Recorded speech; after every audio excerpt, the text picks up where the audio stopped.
Bueno, espero, más allá de toda broma, siempre digo lo mismo.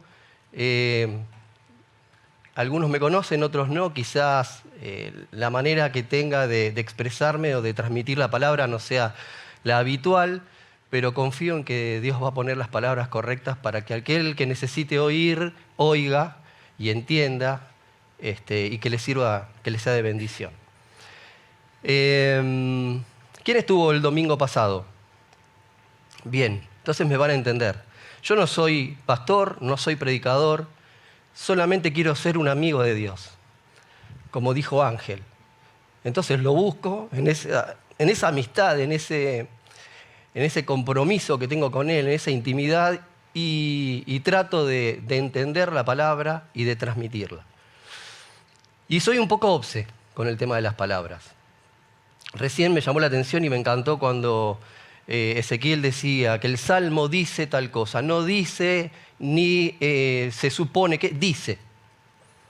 Entonces, para mí las palabras tienen un peso tremendo. Todos sabemos que las palabras tienen poder. Pero a veces no nos damos cuenta de esto. No le damos el valor que realmente tienen, el peso que realmente tienen. Y yo lo valoro mucho. Estoy convencido de que una palabra bien utilizada te puede levantar, te puede sostener y hasta te puede curar heridas que tenés en el corazón y que seguramente esas mismas heridas las causaron palabras que fueron mal utilizadas. Porque de la misma forma que una palabra te puede sanar, una palabra mal utilizada o mal intencionada te puede lastimar y mucho. Entonces, quiero hacer una introducción con respecto a esto porque es la base de lo que quiero decir. Las palabras dejan marca, dejan huella. Todo lo que decimos deja huella, aunque pensemos que no, aunque pensemos que pasan desapercibidas o quien las dijo al azar, todas las palabras dejan marcas. Y es así, o tal es así, que yo estoy convencido que las palabras hacen nido en el corazón. Entonces tenés las palabras buenas, esas palabras bien intencionadas, que cuando las recordás te traen un poquito de felicidad. Entonces, todos van a tener algo cuando yo diga, por ejemplo, mi nona decía, mangia que te fa bene, por ejemplo. La Tana era así, obsesiva con la comida. Y tenía un montón de frases. Comías y te decía, ¿te gusta? Y yo le decía, sí. Y ella me decía, me gusta que te guste. Y todos siempre me decían lo mismo, me gusta que te guste. Y yo me acuerdo de esas cosas y me traen alegría. Y si les pregunto a ustedes, o digo yo, mi mamá decía, todos van a tener alguna frase de la mamá, del papá, de la abuela o de algún ser que quisieron mucho y que ya no está. Pero esas frases te quedan. Y cuando te acordás te traen un poquito de alegría. Frases que han oído en el colegio, alguna maestra de chicos, algún consejo, algún reto, alguna palabra de amor, de cuando se enamoraron de jóvenes, de chiquilines, aún en la escuela primaria, esos amores que por ahí nunca prosperaron, pero te quedó algo de eso. Son todas cosas lindas que te quedan. Pero de la misma forma, las palabras mal utilizadas o mal intencionadas también hacen nido. Y esas dejan una huella un poquito más profunda, me parece. Y son más difíciles de sacárselas de encima después con el tiempo.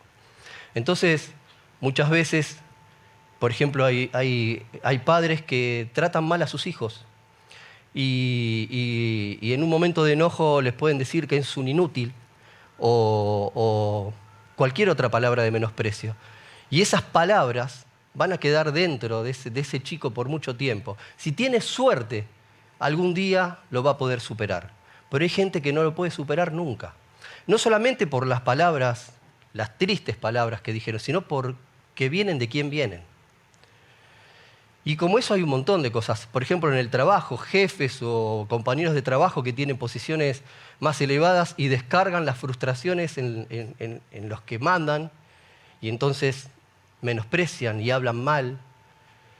Y como esto tengo montones de ejemplos.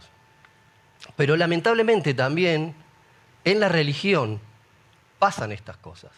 Y entonces las palabras que se utilizan mal o las palabras que se interpretan mal, o lo que es peor, y me gustaría no pensarlo, pero las palabras que se utilizan mal a propósito por conveniencia, suelen con el tiempo traer mucho dolor, suelen traer culpas, suelen traer muchos problemas a futuro.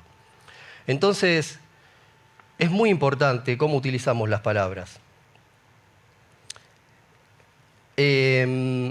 Por eso, lo primero que quiero decirles, como un concepto para arrancar con esto, es que el respeto por el significado y el amor por la interpretación correcta asegura que esos conceptos que se transmiten desde donde sea, sean claros, que cumplan con su misión de edificación y que indefectiblemente te confronten con la verdad.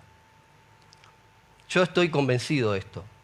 Por eso dije al principio, soy un poco obse con esto, ¿sí? Interpretar bien, hablar bien. Y a mí me sorprendió desde el primer día que pisé Aliento. Hay gente que nació acá, hay gente que tiene muchos más años, pero a mí me sorprendió el primer día que pisé Aliento y la primer prédica que presencié, vi que se hablaba, se trataba un tema y que las palabras se explicaban con su significado correcto, buscadas en el diccionario. Yo no sé si es normal para ustedes, a mí nunca me había pasado, y eso me sorprendió y me sorprendió para bien. Me encantó ver cómo se le buscaba el significado de la palabra y cómo se busca todo el tiempo con amor la interpretación correcta de la palabra. Eso para mí fue lo primero que me llamó la atención. Entonces, ¿por qué hago todo este hincapié? Porque hoy quiero tocar un tema, una palabra en especial, que muchas veces se trata mal o se entiende mal o no se interpreta el significado correctamente, o se ha enseñado acerca de esto de alguna manera en que nos provoca más dolor del que ya teníamos. Hoy quiero hablar de la angustia. Pero quiero que interpretemos bien de qué se trata la angustia, porque si yo digo angustia, lo primero que vamos a pensar es algo en donde no quiero estar, es algo por donde no quiero pasar, ¿sí? Pero no es solamente por lo que significa la palabra, sino por cómo nos transmitieron o qué nos transmitieron de la palabra. Y la verdad que muchas veces a mí me sorprendió escuchar que cuando una persona está angustiada, sobre todo voy a hablar desde el lado de la religión, lo primero que se le dice es que no puede estar así, que un cristiano no se puede permitir estar angustiado. No podés, porque estar angustiado equivale a falta de fe, o no conocer a tu Dios, o no conocer de qué tu Dios es capaz o qué es capaz de hacer. Entonces no te podés permitir estar angustiado, no es una opción, estar angustiado no es una opción. Muchas veces se enseñó eso o se dijo eso. O a veces por una cuestión de que sea un discurso simplemente exitista o para levantarte o para salirte. No, eso no, así no, salí de ahí, un cristiano no. Un cristiano no. Y yo pregunto, ¿por qué un cristiano no? ¿Por qué no podemos estar angustiados? La realidad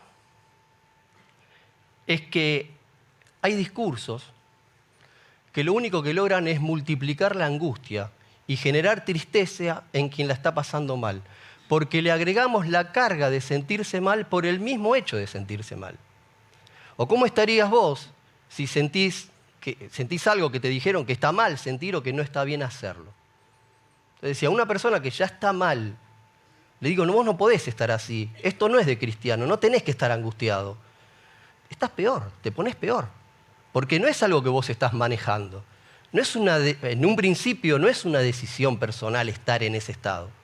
Más allá de que haya gente que le guste estar mal, o que disfrute estar mal, o que no sé si disfrute, pero quizás lo que le gusta es mostrarle a los demás que está mal, dar lástima, se dice.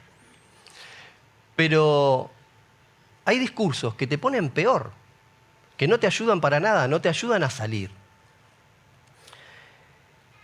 Y entonces, muchas veces escuché, no acá, pero escuché hablar del cristiano y de la victoria y del cristiano en victoria y estar en victoria y no estar en derrota, ¿sí? Como si pudiésemos evaluar solamente en esas dos opciones, victoria o derrota. Si estás así, estás derrotado. Entonces, hay gente que piensa que la victoria de un cristiano es porque nada malo le pasa. Es como que estar en victoria es como que, bueno, no te pasa nada, no tenés pruebas, vas bien por la vida, vas con una sonrisa de oreja a oreja. ¿Mm? El cristiano que nada malo le pasa es un victorioso y debe andar con una sonrisa de oreja a oreja como si fuese inmune a toda aflicción que nos presentan las pruebas de la vida. Y lamentablemente el que mide las cosas así, el que las mide en victoria o derrota, muchas veces se equivoca, se confunde hasta el punto de pensar que la misma prueba es una derrota. Entonces, pensar que la prueba es una derrota es un error garrafal.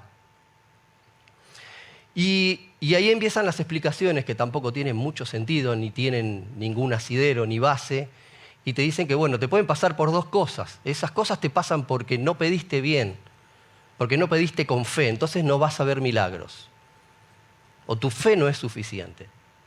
O lo que es peor, te pasa porque estás en pecado. Entonces Dios te castigó.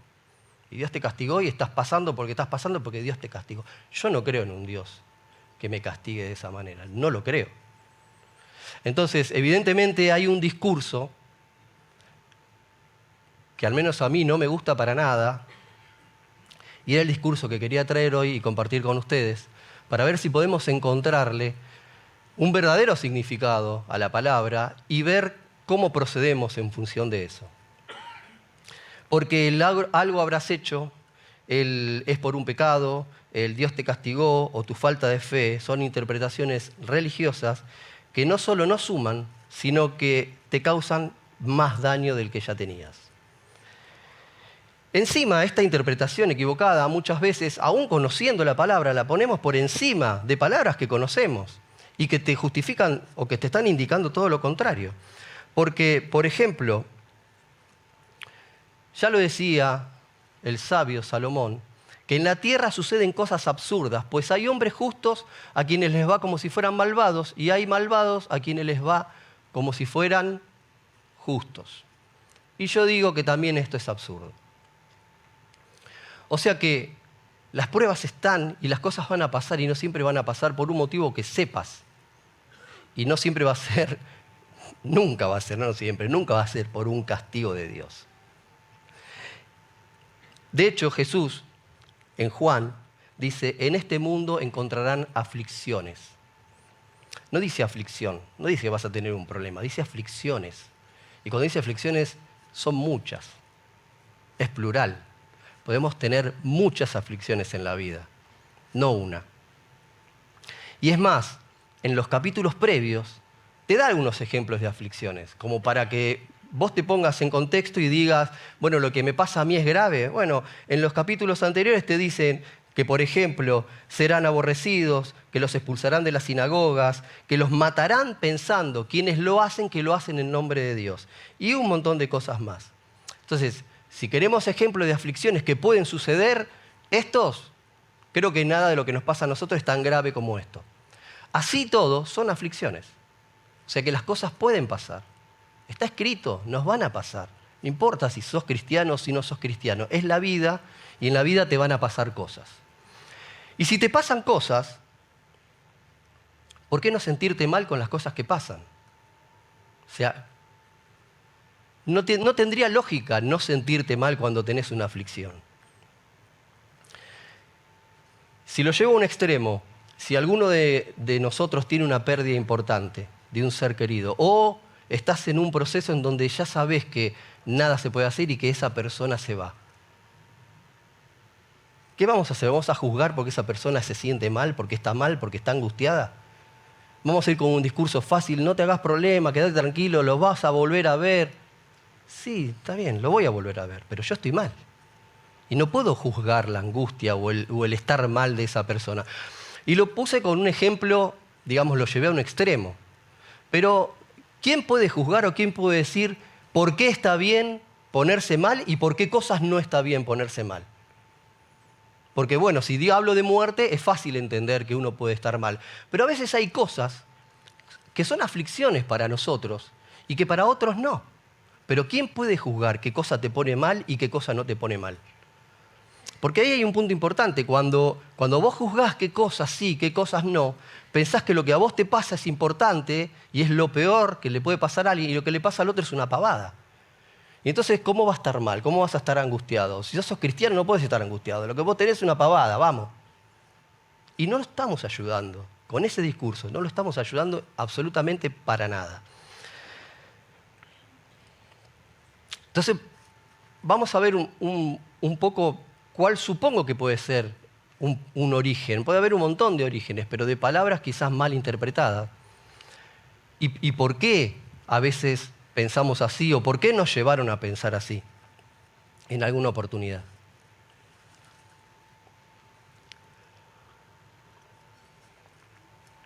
Si tiene su Biblia ahí, quiero que la abra. Busque 2 Corintios 4:7.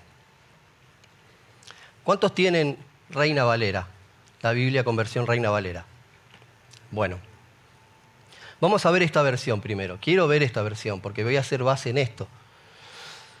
2 Corintios 4:7 dice: pero tenemos este tesoro en vasos de barro para que la excelencia del poder sea de Dios y no de nosotros. Que estamos, hacemos un punto ahí, estamos, es una realidad, es un verbo que está en tiempo presente, estamos, ¿sí? Estamos atribulados en todos, mas no estamos, porque no está escrito, pero tácito, se está repitiendo el mismo verbo. Estamos, pero no estamos. Estamos, pero no estamos. Estamos atribulados, mas no estamos angustiados. Estamos, pero no estamos. Si yo lo mido y lo leo textual, lo primero que entiendo es que esto puedo y esto no puedo. Estoy y no estoy. No puedo estar, no estoy angustiado. Y en realidad ese texto no quiere decir eso. Lo vamos a dejar ahora, lo vamos a volver a ver un poquito más adelante. Pero quiero ver este mismo texto en otras versiones. Y ya sé, Ángel nos tiene con el tema de leer, que tenemos que leer, y me parece que es excelente, es espectacular que podamos leer. Muchas veces no le podemos dar tiempo, no leemos lo suficiente, leemos cuando podemos o no leemos. Y yo vengo ahora a decirte que no leas solamente una versión, que leas otras versiones, porque quizás hay una versión en donde no la terminaste de entender o te hizo ruido y seguís para adelante, como si nada. O no lo interpretaste mal y seguís. Pero por ahí hay otras versiones. ¿Por qué digo esto? Porque a mí me sorprende cuando dicen que Jesús hablaba con parábolas. ¿Por qué lo hacía? Lo hacía para que entiendan. Lo hacía para que sea más sencillo, para que el mensaje sea claro y que sea fácil de comprender. Aún al que le costaba más que lo pueda entender, entonces les hablaba con parábolas. Entonces, si lees una versión de la Biblia y hay algo que te hace ruido, anda a buscar otra versión, porque por ahí hay otra palabra, como si fuese una parábola de Jesús. Hay otra palabra que te es más sencilla, a la que estás más habituado y lo vas a entender mejor. Entonces, por ejemplo, fíjense cómo va cambiando el mismo texto. En la versión Biblia de las Américas dice: pero tenemos este tesoro en vasos de barro para que la extraordinaria grandeza del poder de Dios sea de Dios y no de nosotros, afligidos en todo, pero no agobiados, perplejos, pero no desesperados. Y vamos a ir viendo cómo va a ir cambiando. Tenemos la Nueva Traducción Viviente. Ahora tenemos esta luz que brilla en nuestro corazón, pero nosotros mismos somos frágiles vasijas de barro que contienen este gran tesoro. Esto deja bien claro que... miren cómo cambió. Esto deja bien claro que nuestro gran poder proviene de Dios, no de nosotros mismos. Por todos lados nos presionan las dificultades. Qué distinto que es. Por todos lados nos presionan las dificultades, pero no nos aplastan. Estamos perplejos, pero no caemos en la desesperación. ¿Me parece a mí o es un poco más amable? ¿O es un poco más...? Dice lo mismo, pero es más claro. Nueva versión internacional: pero tenemos este tesoro en vasijas de barro para que se vea que tan sublime poder viene de Dios y no de nosotros. Nos vemos atribulados en todo, pero no abatidos, perplejos, pero no desesperados. Y la traducción en lenguaje actual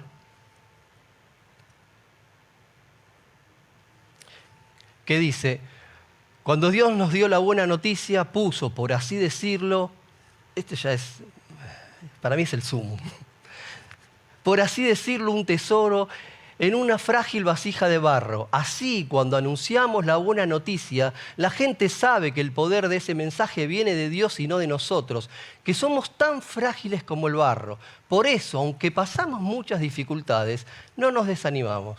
Tenemos preocupaciones, pero no perdemos la calma.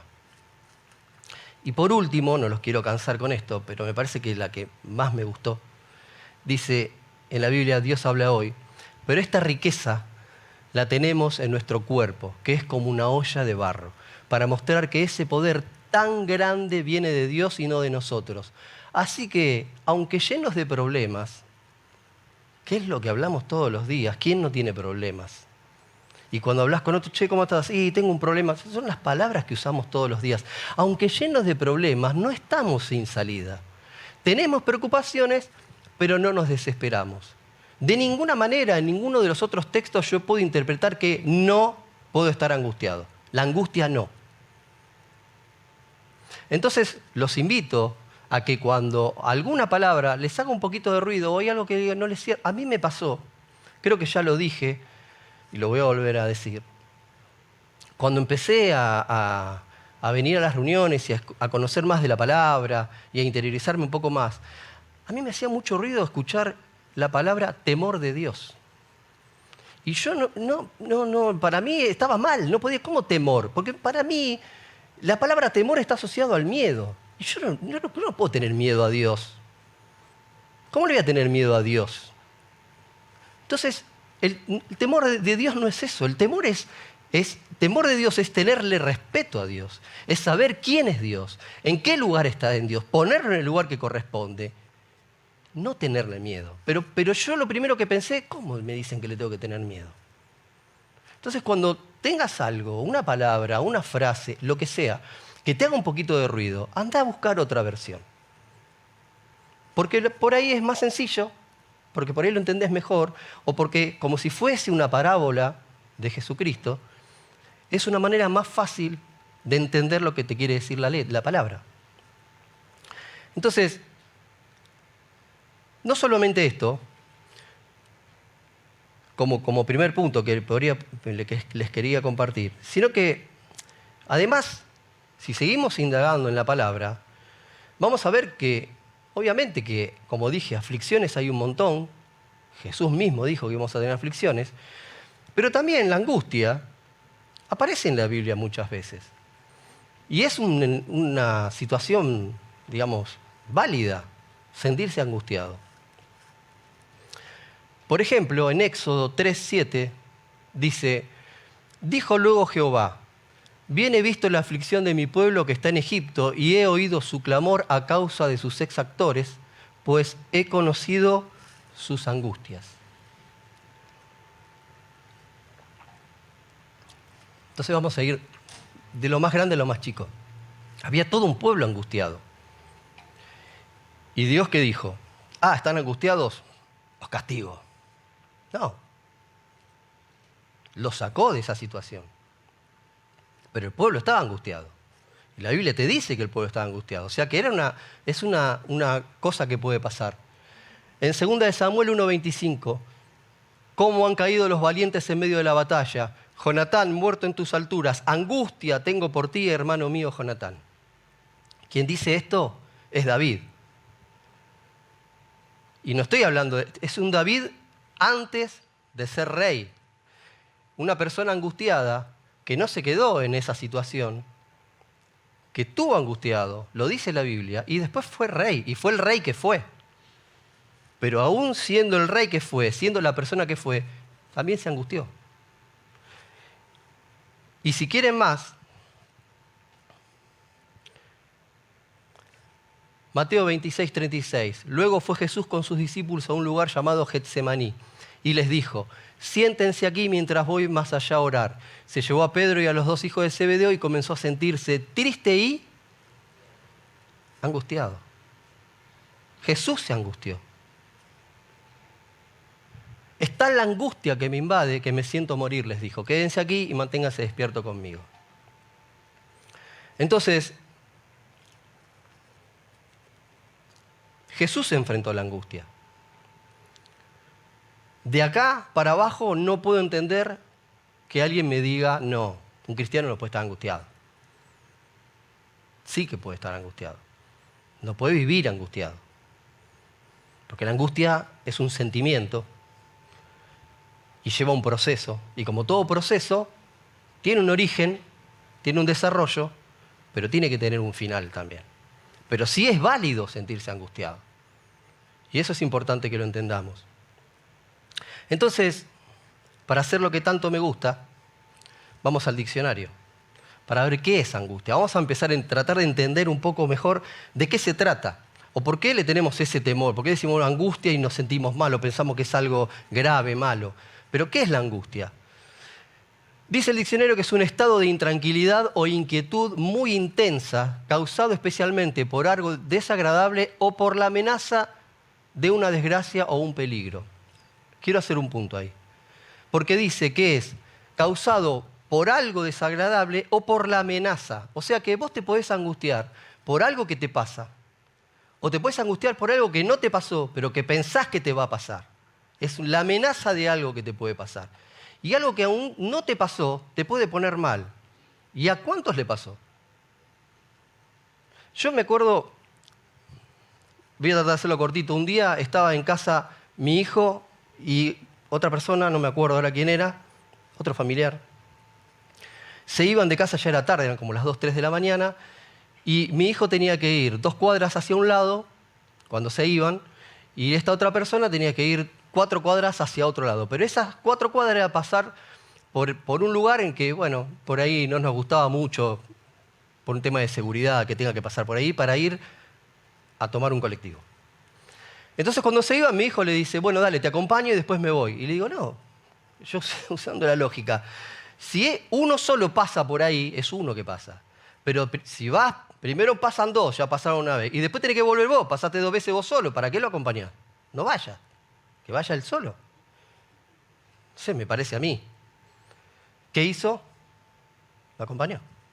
Obvio, que no va a hacer lo que le dije yo. Entonces se fueron. Pero para mí era, cuando llegás mandaba un mensajito, estaba a 2 cuadras. ¿Cuánto puede tardar? ¿10 minutos? ¿15? 5. Media hora no me escribió. Y eran las 2, 3 de la mañana y no me escribió y yo me angustié. Es una estupidez, pero me puse mal. Porque empecé a pensar un montón de cosas que podrían haber pasado. Y me angustié, está mal. ¿Alguien me puede juzgar porque me puse mal pensando que a mi hijo le había pasado algo? ¿Qué hice? Me fui a hacer el mismo camino, pero de verdad, estaba tan angustiado que yo pasé, cuando iba caminando había gente ahí tomando cerveza, bueno. Pasé y los fui a encarar. Les dije, ¿no vieron pasar por acá? No. Seguí hasta la parada del colectivo, no vi a nadie, volví. Cuando volví mirando para abajo a los costados, porque yo pensé que me encontraba a mi hijo tirado en un costado muerto. ¿Estaba angustiado o no estaba angustiado? ¿Tenía motivo o no tenía motivo? Mi hijo se había vuelto. Y cuando llegó a la esquina se encontró con un amigo y se quedó hablando. Nunca llegó a la casa en el tiempo que yo pensé. Ya todo esto, ya volví a llamar por teléfono 50 veces. Y cuando mira el teléfono me dice, ¿qué pasó que me llamaste? Le digo, 5 minutos eran, pasaron 45, no me mandaste un mensaje. No había pasado nada. Pero yo estaba recontra angustiado. Estaba mal. ¿Alguien me puede decir que estoy mal o que no soy un buen cristiano porque me angustié? Bueno, estas cosas pasan. Entonces, dice también que es una aflicción o congoja, que es un temor opresivo sin causa precisa. Es un sofoco, una sensación de opresión en la región torácica o abdominal. Bien. Entonces, quiero entender qué es la angustia. Porque por ahí no es tan mala como dicen. De hecho, estoy seguro que no es tan mala como dicen. Entonces, lo primero que pensé, voy a hablar con alguien que sepa de angustia. Entonces, lo primero dije, bueno, voy a ir para aliento, lo mejor, top. Voy a mandar una carta a Oxford pidiendo que me manden definiciones y que me expliquen, si puede ser, Y cuando estaba en eso, digo, no, ¿para qué? ¿Para qué a Oxford? Si en Aliento hay profesionales que son tremendamente buenos. Entonces dije, voy a consultar a un profesional de la casa. Tenemos que acostumbrarnos a consultar a la gente de la casa. Hay gente que está muy preparada. A veces no lo sabemos, pero hay gente que está muy preparada. Que me dejaron solo hoy, pero hay gente que está muy preparada. Entonces le pregunto a la licenciada, ¿qué es la angustia? Etimológicamente hablando, angustia viene de angosto, es decir que se nos angosta el cuello, se nos angosta el canal respiratorio, sentimos que nos ahogamos, que no podemos respirar. Es una sensación que la podemos sentir en nuestro cuerpo, en el pecho. La angustia tiene que ver con una sensación de aflicción y también decimos que la angustia es un dolor psíquico. Este dolor psíquico no es exclusivamente físico, o sea, no es que hablamos de que me duele la pierna o me duele la panza, me duele el brazo, sino que tiene que ver con un dolor más emocional, tiene que ver con un dolor que acompaña los pensamientos y las emociones. Muchas veces se acompaña también de lo físico, es decir, que puede haber manifestaciones en nuestro cuerpo, pero principalmente hablamos de algo más psíquico. Hay un autor que se llama Freud, que es el padre de la psicología, y él habla de una angustia señal, es decir, que es esa angustia que viene a protegernos de una situación de peligro o una situación de riesgo, ¿sí? Como por ejemplo cuando nos estamos por enfrentar a una situación peligrosa, es decir, a una operación, a una situación difícil que estamos por vivir, entonces viene esa angustia y nos protege. También muchas veces decimos que este dolor psíquico aparece cuando sentimos esa angustia y no sabemos por qué. Es como una angustia difusa, no sabemos de dónde viene, pero otras veces esta angustia sí aparece frente a situaciones específicas. Bien, buenísimo. Menos mal que no está, porque ahora yo voy a dar mi explicación desde un punto de vista nada profesional. Pero si nos quedamos con ese concepto que decía la licenciada de que Freud dice que es ese miedo anticipatorio, la angustia lo que hace es prevenirnos, es preparar el cuerpo para algo que puede pasar o no, pero vos ya te vas preparando. La angustia es un miedo anticipatorio que te prepara, ¿sí? Es como, me voy a meter en otra cosa, por ahí más del cuerpo, pero ¿qué pasaría si yo no siento la temperatura en la mano? Si el cuerpo no me avisa que me estoy aproximando a algo caliente, me quemo. Y no solamente me quemo, porque como no siento el calor, no me voy a dar cuenta, me voy a estropear la mano. ¿Sí? Bueno, esto es lo mismo. Es esto que te avisa que está caliente y te vas a quemar. La angustia es lo mismo. La angustia es esa sensación que tenés, que a veces puedes tener un componente físico, te oprime el pecho, te sentís mal, pero te está preparando para algo que va a venir después. Entonces, no le tengan miedo a la angustia. Lo que viene después puede pasar o no pasar. Si pasa, ya estabas preparado. Y si no pasa, no pasa. Fue solo angustia. ¿Sí? Pero hay que verla de esa manera. La angustia es eso, es ese miedo anticipatorio. Te pone en guardia, te prepara para un suceso que posiblemente te va a lastimar. Te prepara para esa mala noticia. Y si esa mala noticia realmente sucede, lo que viene después que te angustiaste y te pasó esa mala noticia, puede venir dolor, puede venir tristeza. Pero ya no es la angustia anticipatoria. Entonces, yo les decía que es un sentimiento. ¿Sí? Eso es importante también, empezar a desglosar y a saber por qué. Pero entonces digo, ¿por qué es un sentimiento? Voy a buscar más información y le vuelvo a preguntar a la licenciada si me puede explicar un poco más de esto. Es importante que entendamos la diferencia entre las emociones y los sentimientos.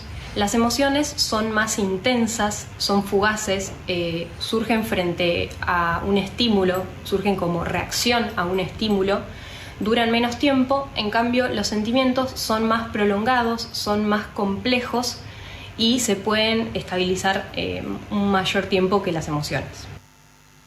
Bien. Entonces es importante que aprendamos un poquito más y que sepamos qué diferencia hay entre una emoción y un sentimiento. ¿Por qué? Porque ahí hay una base de cómo podemos atacar, una vez que ya estamos, que ya lo tenemos, como dije, es un proceso, en algún momento vamos a tener que encontrar una solución. Entonces, ¿cuál es la diferencia entre la emoción y el sentimiento? Como bien explicaban recién, lo vamos a volver a ver, las emociones son respuestas a estímulos. ¿Qué significa eso? Que nosotros respondemos a algo externo que nos pasa. No lo generamos nosotros. Cuando pasa algo, tenemos una emoción con respecto a lo que pasó. Entonces, son respuestas a estímulos. Son inconscientes, no las podemos manejar. A la emoción no la podemos manejar. Tienen una base biológica. ¿Por qué? Porque hay todo un proceso biológico en el momento en que sucede la emoción. Con los neurotransmisores, con hormonas, el cuerpo libera. Hay todo un proceso que hace que el cuerpo reaccione de una manera determinada. En teoría está relacionado con el instinto de supervivencia, ¿sí? Es como cuando el hombre original estaba escondido o estaba durmiendo y sentía un ruido. El ruido sería el estímulo externo. Sentía un ruido y ¿qué pasaba? La emoción, se asustaba. Y se asustaba y ¿qué hacía? Rajaba, se escapaba. Era la reacción a la emoción. Estímulo, emoción, reacción, ¿sí? Entonces, son universales, no me pasan solo a mí, te pasan a vos, te pasan a vos, te pasan a vos, las emociones nos pasan a todos y son intensas, son breves, tienen poco tiempo, pero son intensas, ¿sí? Cuando te asustás, cuando éramos chicos hacíamos, si tu papá mata un chancho, ¿vos te asustás? ¿Lo saben ese?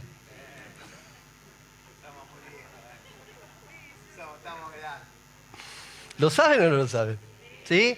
Ah, bueno, porque lo iba a hacer, no. Pero pasaba eso. Era el estímulo era ¡pa! El aplauso y vos estabas con los ojos tipo huevo duro que no te ibas a asustar, ¡pa! Te asustabas. Todos nos asustamos. Eso es universal.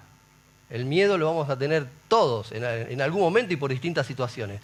Pero las emociones son diferentes. Y la angustia es una emoción. ¿Y qué tiene de bueno entender que es diferente?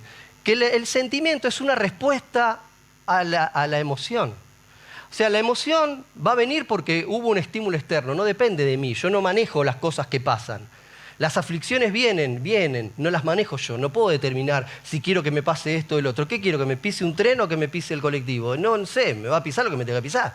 No lo puedo elegir yo. Es un estímulo externo. Ahora, el sentimiento es una reacción a la emoción. Son conscientes, no son inconscientes.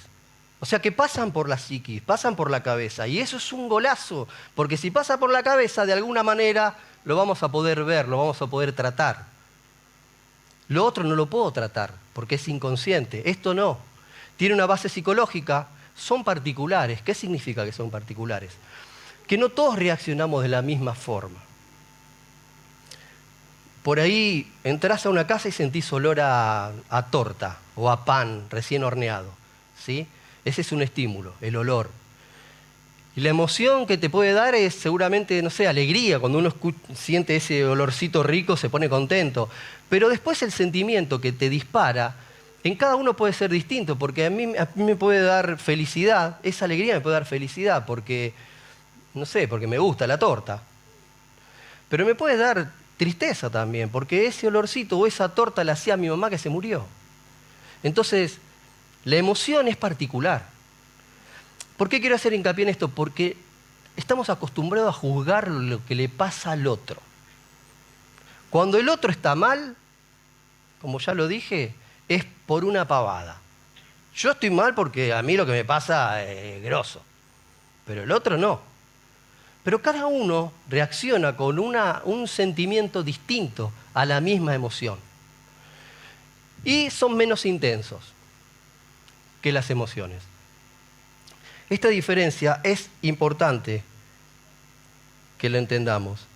Porque entonces la primera conclusión que quería compartir hoy, y que es un poco el centro de esto, es que tenemos que entender que podemos estar angustiados, que no es malo estar angustiado, que no significa que estés en pecado porque estás angustiado, que no significa que tenés falta de fe porque estás angustiado, y que es una respuesta natural y que es particular de cada uno de nosotros.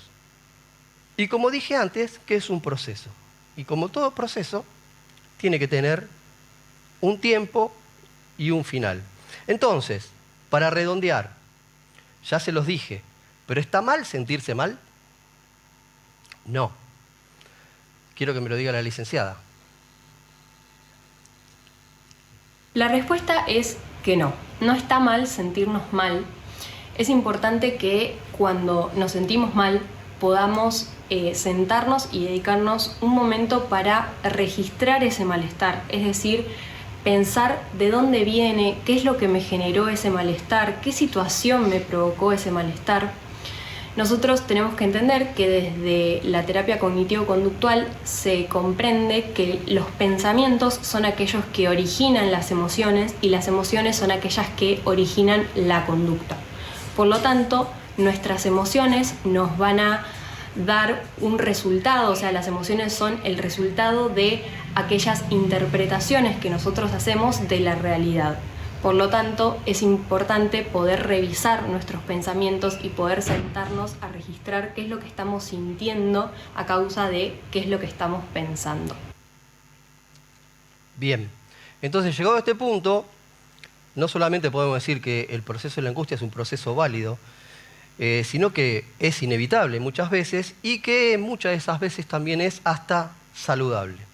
Entonces, lo importante, y es a donde vamos a apuntar ahora, es, bueno, pero no puedo vivir angustiado, o no puede haber una angustia que me tenga eternamente en esa situación, porque si no, sí ya deriva en otras cosas. Pero después ya vas a empezar, la angustia vas a derivar en tristeza, y la tristeza crónica va a derivar en depresión. Cuanto más tiempo estés, más probable es que eso derive en algo de mayor peso. Entonces vamos a tratar de empezar a buscarle alguna puntita, alguna solución a esto. Vamos a empezar a jugar. Para hablar de la angustia, yo les propongo que hagamos de cuenta de... Vamos a pensar en una película. ¿Sí? Obviamente dice una película dramática para que haya angustia. ¿Por qué voy a esto? Porque si piensan en una película, cualquiera sea, y ustedes están en esa película, pueden tener dos roles. Acá quiero dividir un poco las aguas. Ustedes pueden ser protagonistas o pueden ser actores de reparto. Y no es lo mismo ser el protagonista y ser el que pasa por el proceso de la angustia que ser el que está presenciando la angustia de otro. La angustia es la misma, pero podemos estar de un lado o podemos estar del otro. No es lo mismo ser el angustiado que ser el que va a tratar con una persona que está angustiada. Entonces vamos a ver las dos cosas, si te toca estar de un lado o si te toca estar del otro. Vamos a empezar por la, no digo más sencilla, pero no nos toque la angustia a nosotros todavía. Vamos a hacer de cuenta que el que está angustiado es otro. Entonces, ¿qué hacemos nosotros? ¿Sí? ¿Qué hacemos? ¿Qué deberíamos hacer? ¿O qué hacemos mal?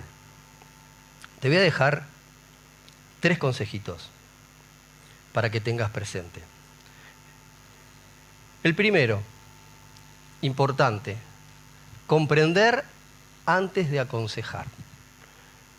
Eso significa oír más, hablar menos. Santiago, en la primera de Santiago 9 dice, mis queridos hermanos, tengan presente esto, todos deben estar listos para escuchar y ser lentos para hablar y para enojarse. Ponerse en situación y escuchar. Antes de abrir la boca, escuchar. Así también la lengua es un miembro muy pequeño del cuerpo, pero hace alarde de grandes hazañas. Imagínense qué gran bosque se incendia con tan pequeña chispa. El daño que podemos hacer con la lengua, cuando hablamos con el famoso hablemos sin saber, es tremendo. Entonces, antes de hablar, mejor oír. El que guarda su boca y su lengua, guarda su alma de angustias. ¿Sí? ¿Por qué? Porque lo primero que tendemos a hacer es, vemos a un amigo, un hermano, un conocido, quien sea angustiado, y yo me pongo la capa de Superman, soy el súper cristiano religioso y te tiro una sarta de cosas y te saco porque yo te saco, porque... Pará, escuchá primero, entendé qué es lo que le pasa.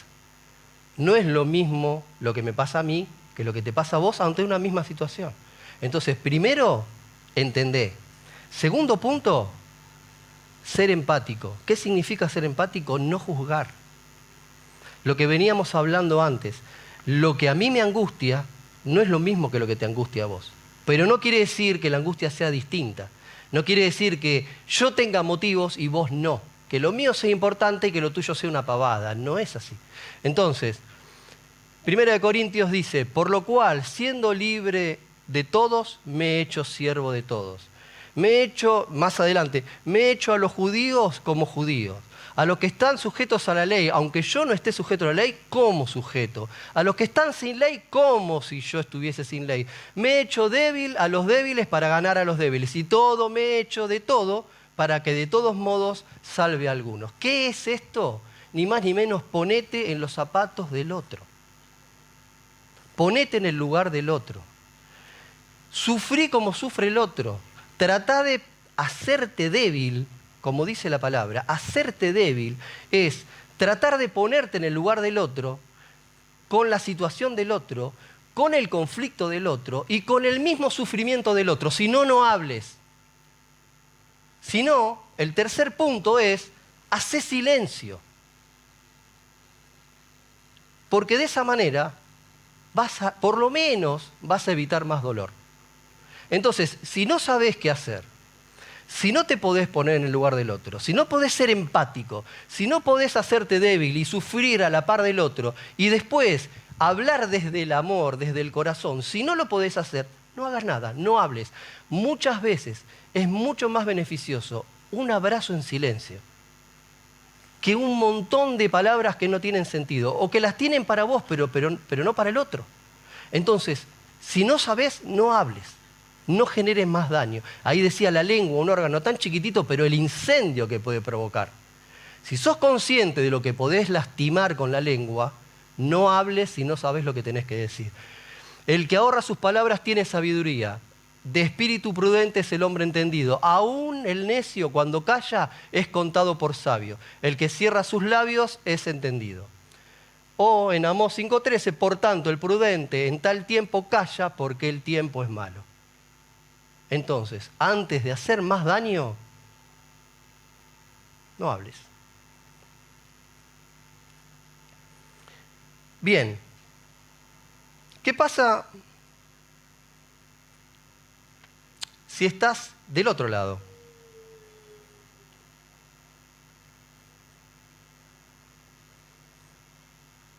¿Qué pasa si no sos el que, si sos el protagonista, el que está sufriendo la angustia? Si bien, como dijimos, es un proceso válido, también dijimos que esto tiene que tener un tiempo, no puede ser eterno, ¿sí? Entonces, ¿cuánto tiempo podés estar mal? Es difícil medir, pero hay una manera. No lo voy a hacer yo, obviamente lo va a hacer la licenciada. En la psicología y en la psiquiatría hay un manual que es el DSM-5 en donde se registran todos los trastornos psicológicos y psiquiátricos y ahí podemos tener una guía de qué es lo que existe como trastorno psíquico. Y dentro de este manual hay un trastorno que es el de depresión mayor, en donde ahí nos indican algunos síntomas para que podamos tener en cuenta y saber si estamos pasando por ese trastorno de depresión, ¿sí? Dentro de la depresión mayor decimos que se pueden encontrar 5 o más de los siguientes síntomas durante 2 semanas casi todos los días. Es decir, si vos tenés 5 o más de los síntomas que voy a mencionar ahora durante 2 semanas casi todos los días, es porque es un signo de alerta, ¿sí? Los síntomas de la depresión mayor tienen que ver con una disminución del interés o de la motivación, principalmente tiene que ver con un estado de ánimo depresivo. También hablamos de falta de concentración, dificultades para dormir, aumento o disminución del peso, falta de energía y varios síntomas más que lo podemos encontrar dentro de la depresión mayor. Por eso, si vos notás que durante 2 semanas, casi todos los días, te estás sintiendo con este estado de ánimo depresivo, ves que ya no te interesan las actividades que antes hacías, te recomiendo que prestes atención a lo que te está pasando. Bien. Importante, presten atención. A veces uno dice, no, ya estoy bien, pero no estás bien. Seguís mal, seguís con esos síntomas, seguís sin ganas. Bueno, presta atención. Porque si bien, como dije, es un proceso válido, no significa que sea eterno.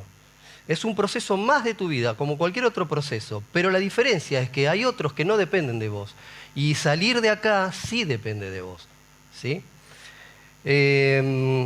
Cuando vimos los ejemplos al principio, en donde hablaban de los procesos estos de angustia, es importante que veamos no solamente en una primera parte. No es que yo lo quise presentar para decir, mirá, está bueno, acá hubo un montón de gente que se angustió. No es solamente para eso, es para que también entendamos que todo esto que pasó también salió de ese lugar. Cuando habla de que el pueblo estaba en angustia, en algún momento el pueblo dejó de estar en angustia. Dios ayudó al pueblo, Dios lo sacó de ahí y el pueblo salió de esa angustia. David se angustió, estuvo angustiado, pero después fue el rey que fue. Y de Jesús no tengo que decir absolutamente nada. No es que se angustió y quedó angustiado y siguió con su angustia, no. Terminó el proceso, salió. Todos, absolutamente todos, por más que tengamos ejemplos de gente que estuvo mal o de pueblos que estuvieron mal y angustia, todo el mundo salió de ahí.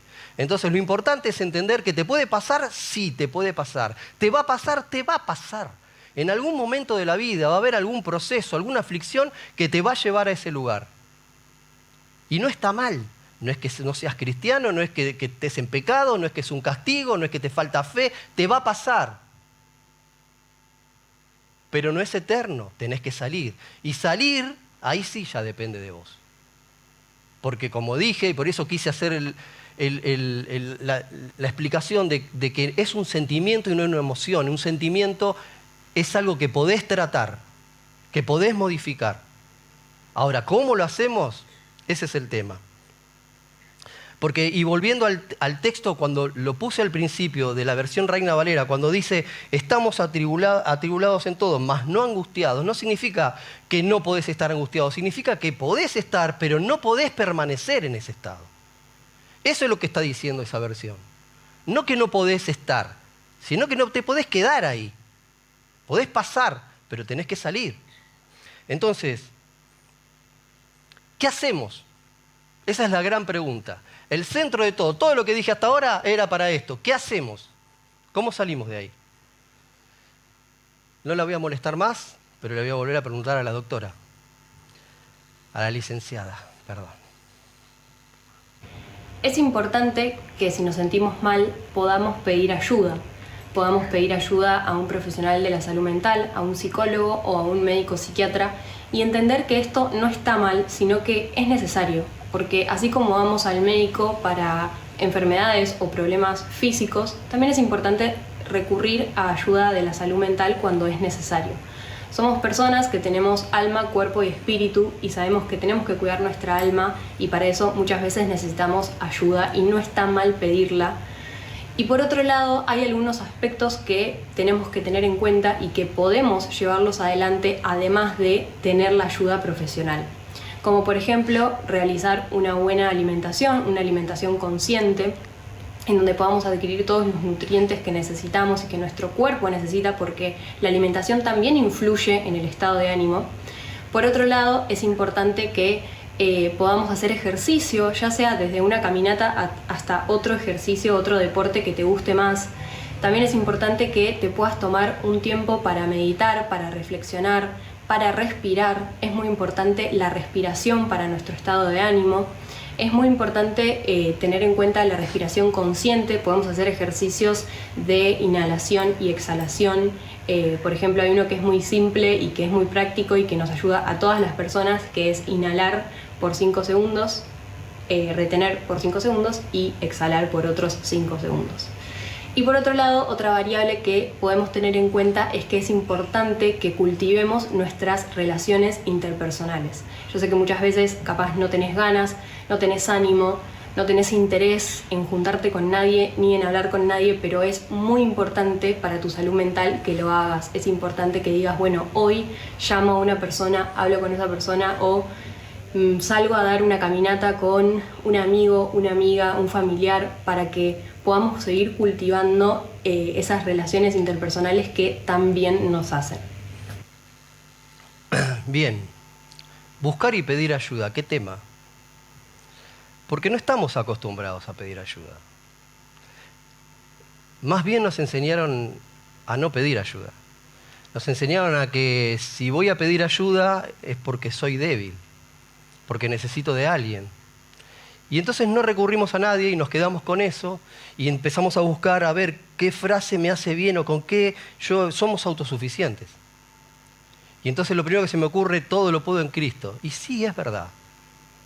Pero en ese todo lo puedo, no pido ayuda, me quedo yo, porque yo voy a poder. O porque si voy a pedir ayuda, van a pensar, ¿y por qué le pasan a este? Me van a juzgar, ¿por qué a este le pasan estas cosas? En algo debe andar.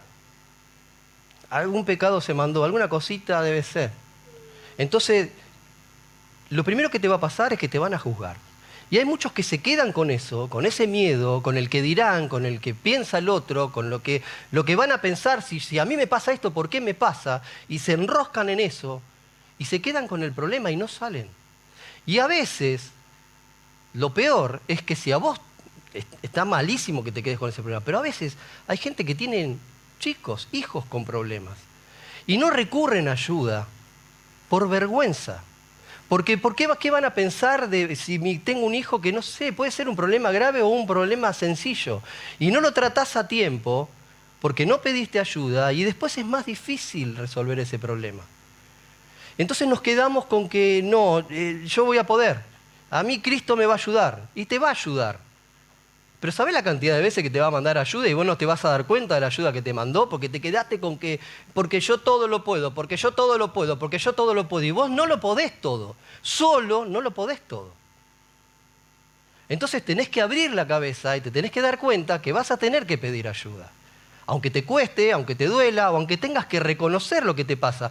Porque somos así, somos de tapar los problemas.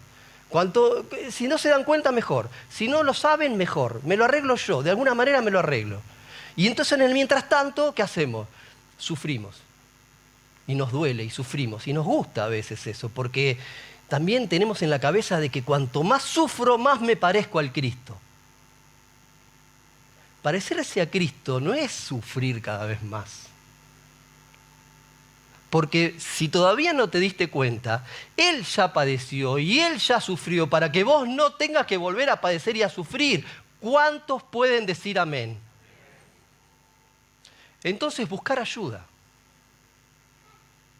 Sacarte toda esa cosa de la cabeza, decir qué van a pensar de mí y no resolver y quedarte con eso y agravarlo y pedir ayuda. ¿A quién le podemos pedir ayuda? ¿A quién le podemos pedir ayuda? Primero, a los cercanos. ¿Por qué digo cercanos? Porque puede ser cualquiera, no hay uno. Puede ser un familiar directo, puede ser un conocido. Puede ser el pastor o puede ser un servidor. Cualquiera. Pero cualquiera que entiendas que te pueda ayudar. La noche de su arresto, Jesús, hombre, se sintió triste y angustiado al punto que dijo, es tal la angustia que me invade que me siento morir. Y pidió a sus más cercanos. ¿A quién recurrió? A los más cercanos, ¿sí? Para que se quedaran con él. No hay uno indicado. Y tampoco es siempre el mismo, porque depende qué es lo que te pase. No va a ser siempre la misma persona a la que vas a recurrir. La sabiduría está en descubrir quién es ese que te puede ayudar. Y hay una ventaja, si uno lo puede ver, es que el que te va a ayudar o el que te puede ayudar es el que ya pasó por esa situación y está dispuesto a ayudarte, pero desde el amor. Una vez escuché en una de las conferencias, creo que la daba Arturo, y hablaban de otra cosa, nada que ver, pero hablaban del tema del éxito y decía que era de sabio juntarse con gente que ya había sido exitosa. Entonces vos te juntás y aprendés. Esto no es lo mismo, pero es parecido. No hablamos de éxito, hablamos de quién ya pudo atravesar ese camino. Esa persona que ya lo pasó te va a poder ayudar. ¿Por qué? Porque el que ya transitó el camino sabe con qué piedra golpeó, sabe dónde tropezó, sabe cuánto le costó levantarse y sabe cómo seguir adelante. No te va a solucionar el problema, porque no te lo va a solucionar él. Eso solo vos lo podés hacer, pero la ayuda puede ser muy importante. Entonces, primero cercanos, pero también hay otras herramientas. Además de los cercanos, tenemos a los profesionales.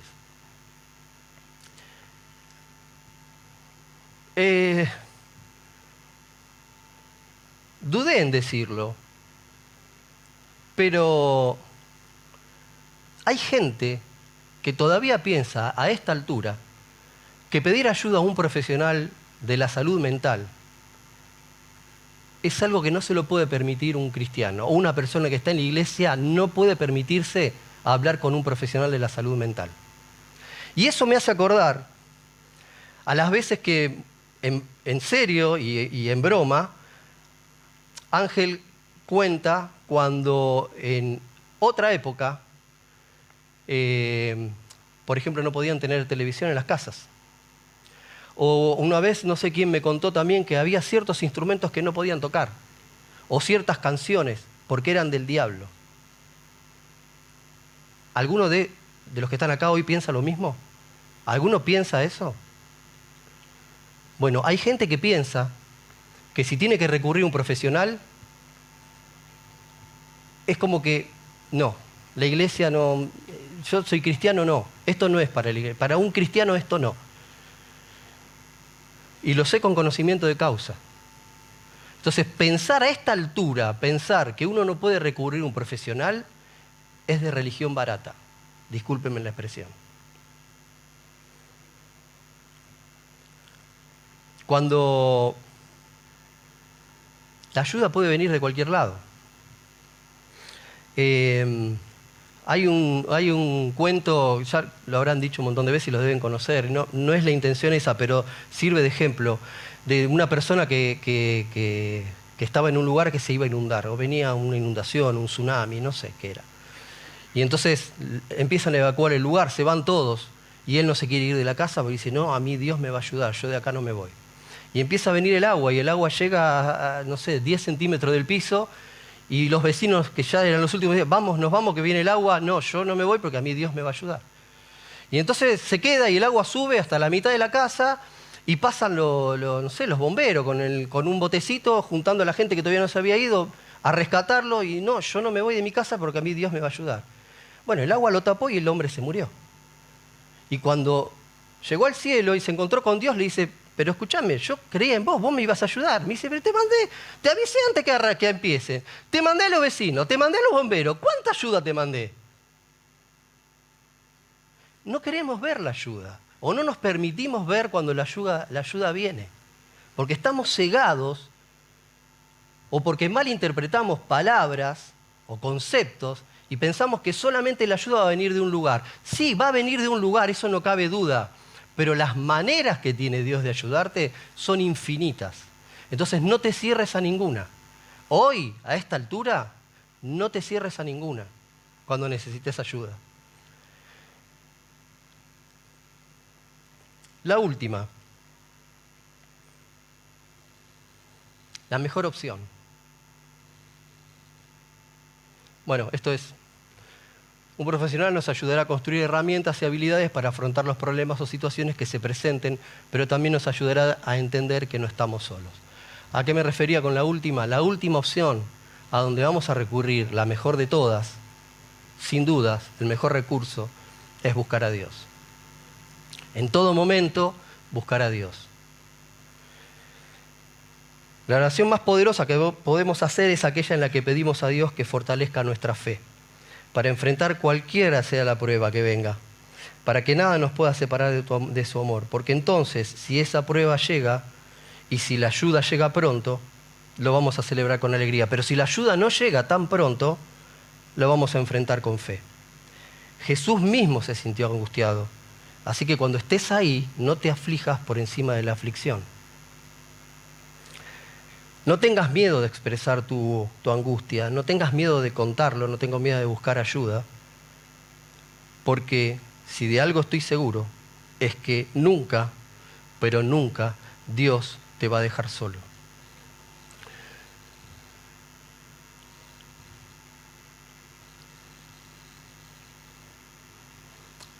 Dice la Biblia en Génesis 35:3, y levantémonos y subamos a Betel y allí haré un altar a Dios que me respondió en el día de mi angustia y que ha estado conmigo en el camino por donde he andado. Lo primero que va a hacer Dios cuando lo busques va a ser responderte. Yo puedo dar fe. Hoy miro para atrás y Él estuvo en todos los caminos por donde anduve. Absolutamente todos, los buenos y los no tan buenos. Y de hecho, cuando preparé la palabra para esta semana, siempre decimos, uno no puede hablar de algo por lo que no pasó o algo que no vivió. Y me tocó entrar en un proceso difícil. Entonces Dios me dijo, ¿sabés de lo que vas a hablar? Por si no lo sabés, te lo voy a hacer vivir un poquito. Así que me está haciendo pasar por este mismo lugar. Pero yo sé, tengo la certeza, que cada vez que lo busco, Él me responde. Y que hasta el día de hoy, cada paso que di, Él estuvo acompañándome. Él estuvo caminando al lado mío. En Deuteronomio dice, en los postreros días, cuando estés angustiado y todas esas cosas te sobrevengan, volverás al Señor tu Dios y escucharás su voz. En mi angustia clamé al Señor y Él me respondió. Entonces, cuando lo busques, no solamente Él te va a oír, sino que también te va a responder. Y en Lucas, capítulo 33, Jesús salió de la ciudad y como de costumbre se dirigió al monte de los olivos. Y sus discípulos lo siguieron. Cuando llegaron al lugar les dijo, oren para que no caigan en tentación. Entonces se separó de ellos a una buena distancia, se arrodilló y empezó a orar. Padre, si quieres, no me hagas beber este trago amargo, pero no se cumpla mi voluntad, sino la tuya. Entonces, se le apareció un ángel del cielo para fortalecerlo. Cuando busques a Dios, no solamente te va a escuchar, te va a responder y te va a mandar a alguien que te va a fortalecer. Te va a mandar un ángel. No esperes el ángel, porque por ahí puede pasar. No esperes el ángel con las alas o que sea solo el ángel Gabriel que pueda bajar. Porque ese ángel puede ser el amigo que está sentado ahora al lado tuyo, puede ser un compañero de trabajo, pero también puede ser un psicólogo, o puede ser un oncólogo. Dios tiene múltiples maneras de mandarte un ángel. Solo basta con que se lo pidas.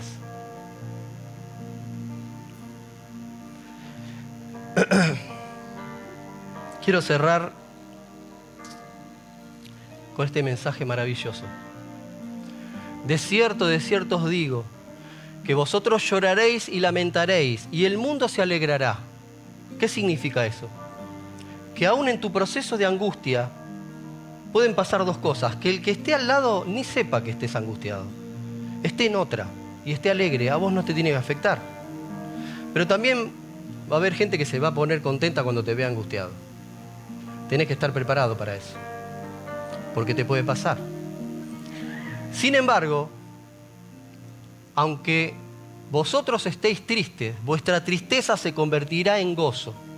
Y de eso me quiero agarrar. La mujer cuando da a luz tiene dolor porque ha llegado su hora, pero después que ha dado a luz un niño, ya no se acuerda de la angustia, por el gozo que haya nacido un hombre en el mundo. También vosotros ahora tenéis tristeza, pero os volveré a ver y se gozará vuestro corazón. Y nadie os quitará vuestro gozo. Nadie les va a quitar el gozo cuando Dios se lo dé. Nadie te va a poder quitar eso. En aquel día no me preguntaréis nada, de cierto os digo que todo cuanto pidiereis al Padre en mi nombre, os lo dará. Hasta ahora nada habéis pedido en mi nombre. Pedid y recibiréis, para que vuestro gozo sea cumplido.